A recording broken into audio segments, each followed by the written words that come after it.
నా కొడుకు తప్పు చేస్తే తప్పకుండా నా కొడుకు శిక్ష 100% పడాల్సిందే.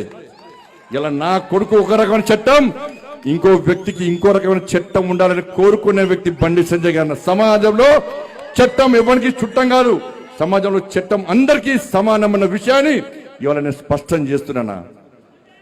ఇవాళ మీరే మీ మనిషి ఆలోచించి, మీ కుటుంబ వ్యక్తికి ఆలోచించి నా కొడుకుకు టైం ఇవ్వలేదన్నా, నా కొడుకుతో మాట్లాడలేదన్నా. ఇవాళ అదే నా కొడుకు ఒక క్రిమినల్ లెక్క సమాజంలో చూపెట్టే ప్రయత్నం చేస్తే ఒక తండ్రిగా ఎట్లా భరిస్తారో ఒక్కసారి ఆలోచించురన్నా.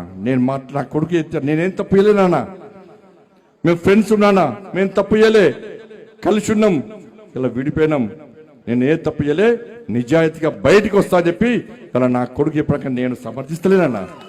తప్పు ఎవడు చేసినా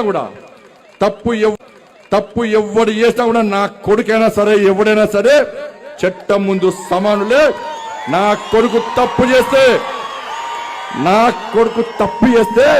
తప్పకుండా నా కొడుకు శిక్ష 100% పడాల్సిందే. ఇలా నా కొడుకు